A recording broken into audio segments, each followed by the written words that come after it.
Konnichiwa.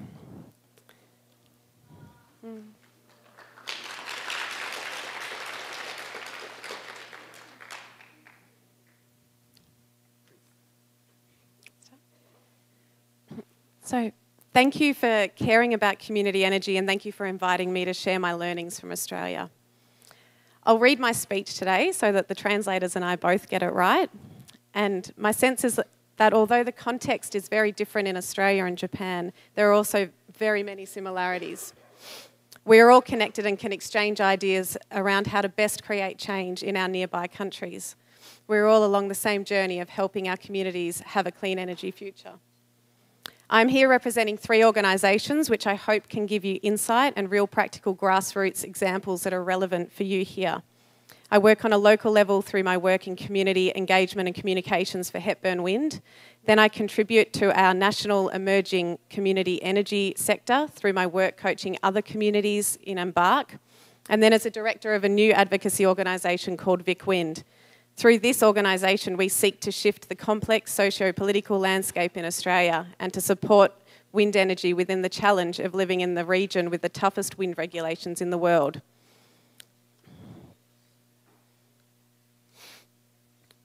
These are our 2 turbines. They're called Gale and Gusto. My village, Dalesford, is located in the Central Highlands of Victoria and is the location of the Hepburn Community Wind Farm, Australia's first community-owned and operated wind farm. I'm one of 2 employees at our wind farm. Being the first project has been a huge challenge to pioneer. It's been an inspirational but long journey for all of the dedicated volunteers who gave of themselves at different parts of the project. I began working for the wind farm in 2010. Just prior to construction, when the anti-wind farm lobby was becoming volatile and community engagement was a priority. To me, our 2 turbines represent a long struggle, supported tirelessly by volunteers who held to the vision that they could build a wind farm providing a localised renewable energy supply for the benefit of our community. So the Hepburn Wind project was also built as a response to conflict and opposition. We previously used to import our coal 400 kilometres away from the Latrobe Valley, and a large wind farm developer came into our community and proposed a big wind farm development nearby. Around 200 people turned up to a town meeting and all but 2 of them totally opposed the large-scale project.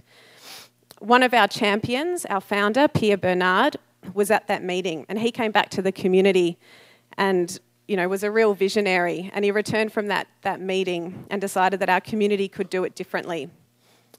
We could do it under the community ownership model that he had seen in his homeland, Denmark, before he had left, I think 25 years beforehand.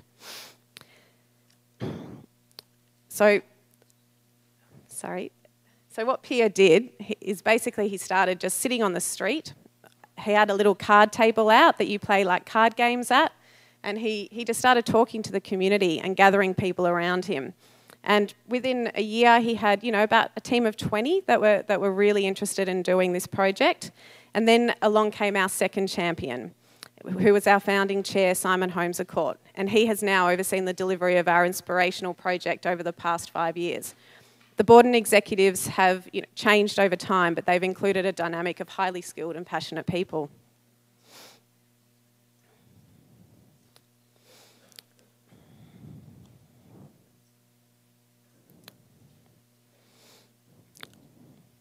So we are a cooperative, and our 2 turbines are now generating clean energy. We've got just under 2,000 members who raised 10 million Australian dollars to build the turbines, and the 2 repower turbines are expected to generate enough energy per annum to power 2,300 homes. In our community, we only have 1,800 homes, and we've only got a population of about 3,000.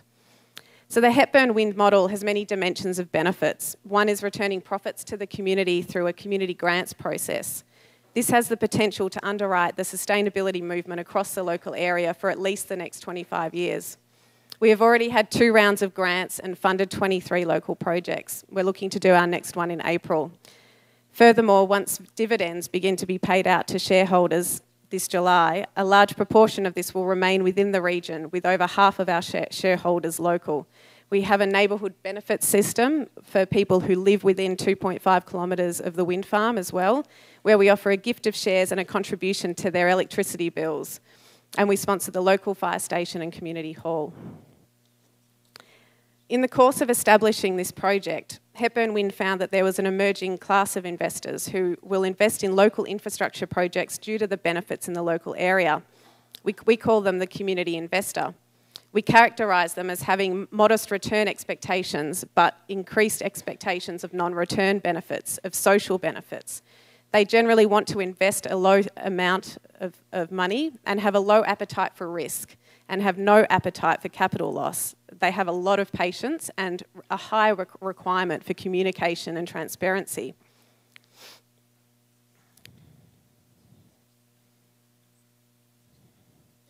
This picture was done by one of our local artists last year.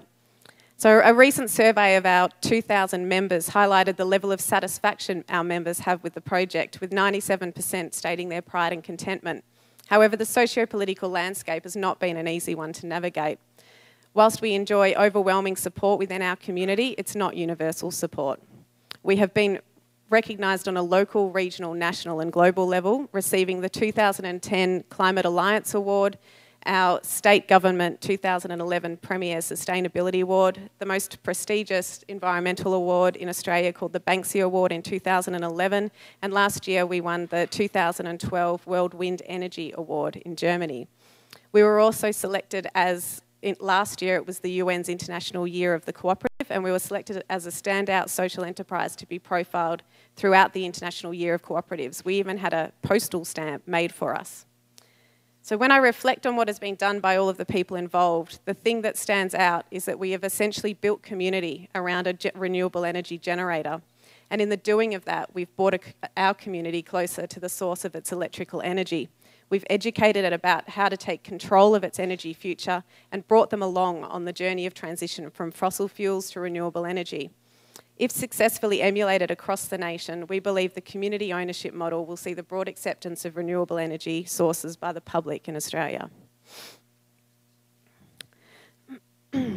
So the other organisation I work for is Embark, and basically our message of community empowerment and energy democracy resonated across Australia. And we had a number of communities contacting us, and we did not have the resources at Hepburn Wind to be able to assist these other communities who all said they wanted to do it themselves. So our founding chair, Simon, saw the need for these communities to be supported, and we began a not-for-profit called Embark. Since we launched in October 2010, we've been contacted by over 70 communities across Australia who are interested in developing their own renewable energy initiatives across a range of geographic locations and technologies. These include wind, solar and hydro at the moment.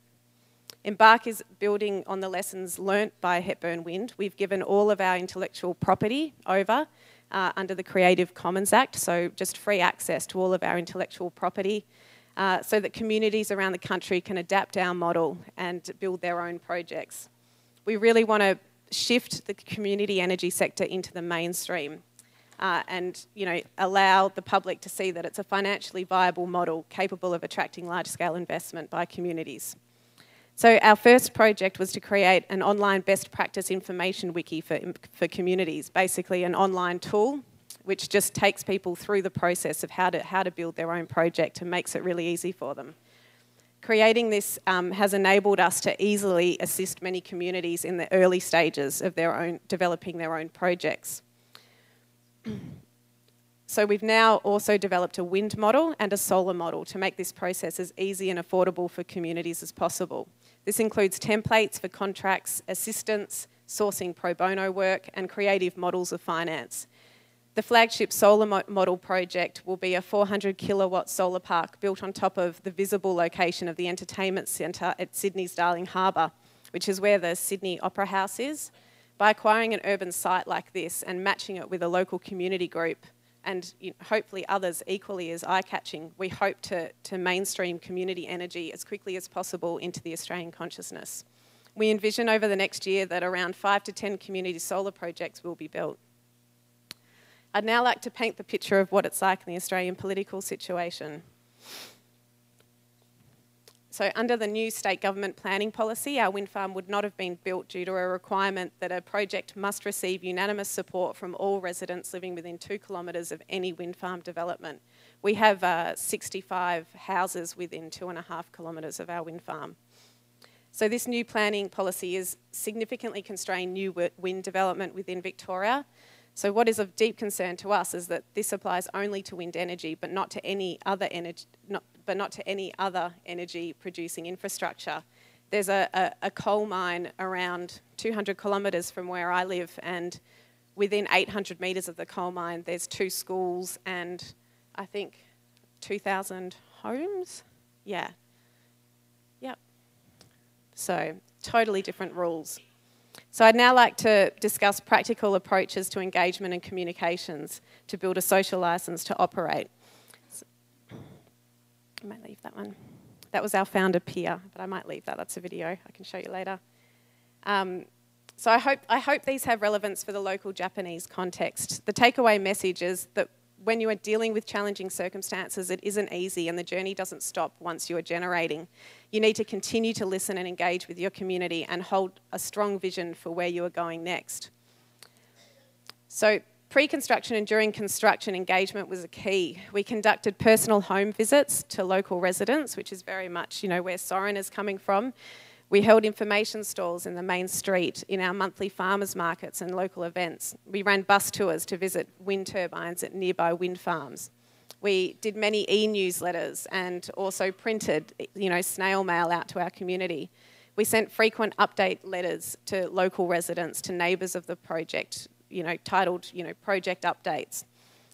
We issued many media releases and really also tracked all of our media and put it up on the website as well. So I think recording your process is also a really important step, and that builds a strong narrative for your project. We've sponsored lots of local events, presented to lots of sustainability groups. We've run public forums about the wind farm and general sustainability issues. We've actively engaged using social media through our website, through Facebook, through Twitter.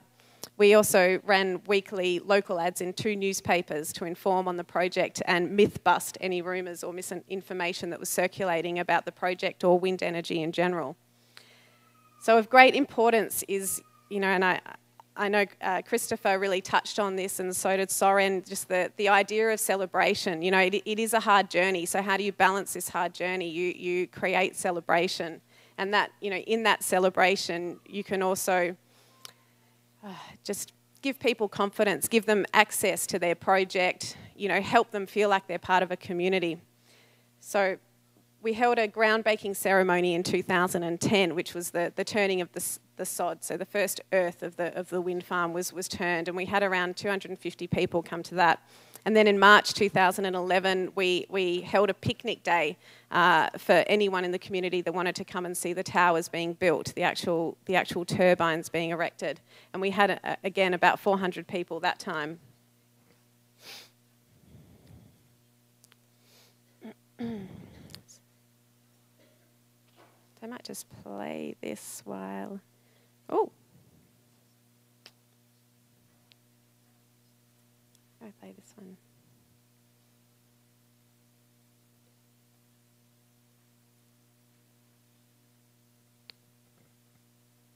So this is just a silent video that can go on behind while I talk. But so post-construction, it was also really vital for us to understand that we're operating in a very volatile socio-political landscape. So we need to continue to grow our community's trust and deepen our social licence. So this is a footage from our launch festival in November 2011. We had 750 members out of 2,000 turn up in attendance, and we attracted nationwide media, and the Prime Minister wrote a letter to us and put it in the local paper recognising the importance of our project. So now we are continuing to engage in the methods mentioned before, but also really using social media to empower our members. We do a lot of public speaking. We spoke at over 30 events last year. We educate and empower our members and supporters around energy efficiency, around the political situation. We create templates for government submissions so our members' voices can be heard. We collaborate with networks that care around policy issues. We educate on the energy markets as prices have been lower than forecast, and we are always accessible to our community. We have wind farm tours, open days, exciting events, and we also collaborate a lot with local schools. So we're also committed to being a project that people can love and connect to. Just 2 weeks ago, I showed the slide by accident, and I'll get to it after the video, but we had a renowned Melbourne artist called Ghost Patrol come out and paint a mural on one of our turbines, Gail. So Gail was named by a 12-year-old schoolgirl at this festival in 2011. We had a local schools competition to name the turbines, and she came up with the names Gail and Gusto. And so we've been waiting this whole time to give Gail, our turbine, a personality and to get her name on there. So that actually happened 2 weeks ago, and I'll get to that in a second. But some keys for community activating that I feel I have learnt along the way are to have a strong story. So have a shared purpose and identity that you can always come back to. Engagement is education. Be creative with limited resources. Build trust in your community and understand that trust is a living relationship you need to work at maintaining. So also trust the innate resources within your community. The right people with the right skills will come around at the right time. Be ethical in all your actions. Value the intangible. Great relationships are a key. Listen to your community and stakeholders and don't ignore what you are hearing. Respond to the issues. Face the issues. Mentor. So I feel very privileged to have been mentored by our founding chair, and now I have the capacity to coach other communities. So share your skills along the journey with the next generation so they can be inspired actors in the community energy space as well. Share the good news stories from your community and other projects across the globe. We need a long vision and inspired action to all get there together. So qualities, be compassionate but based in science. There is a lot of misinformation around technologies. Be transparent and accountable. Be empathetic but firm. And really connect with networks of support. The last panel we were really talking about that. What other networks can you link into? Which is that, that local, regional, national, international network. So you feel supported. So you feel like you're part of a community.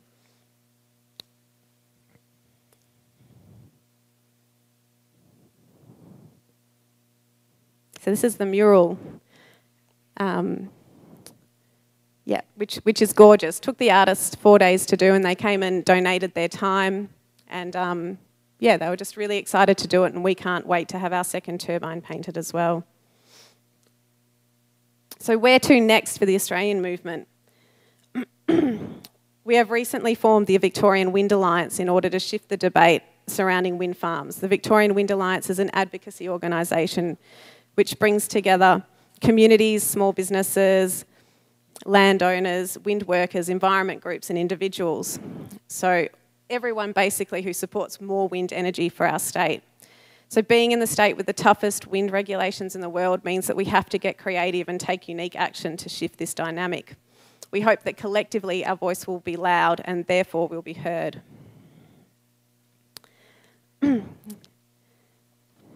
So this was the artist, you can't see it very well, but the artist that came to paint the wind farm actually camped underneath one of our turbines. And this is a picture of the stars with a tent with the turbine.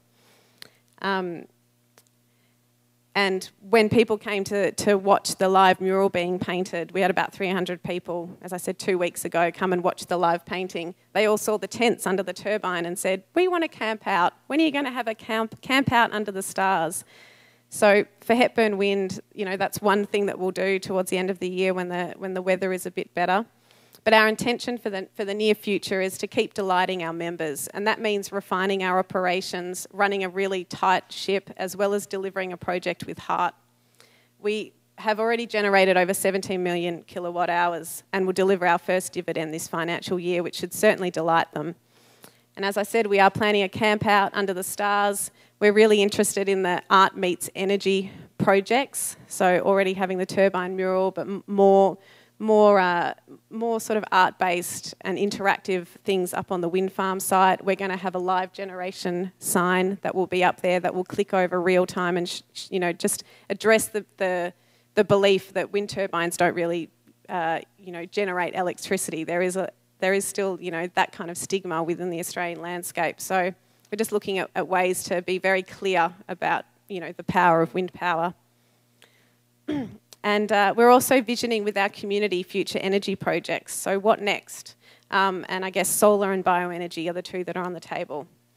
So for Embark, the community solar model is our focus at the moment, as well as supporting the next generation of wind projects. We work really closely with one community, which is around 25 minutes from my community, called Castlemaine, and they're in the sort of feasibility stage of their wind project and looking to build between 3 and 6 turbines. And they look like they will be able to manage to do it despite the planning regulations. So we're also looking to see creative incarnations of the solar model utilised throughout urban and rural areas. And there's also a number of developer community partnerships evolving as large developers see the clear benefits and necessity and community acceptance of wind farms in Australia. So we're working to help them best serve the communities that they are developing in. Okay, so thank you for your time. I also am learning so much from the exchanges here, and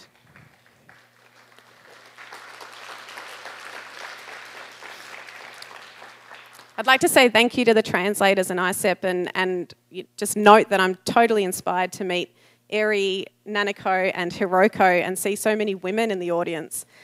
We really need more women building community energy projects. Your role is a necessity in this, so thank you for caring and coming along. It's really great to see. Thanks.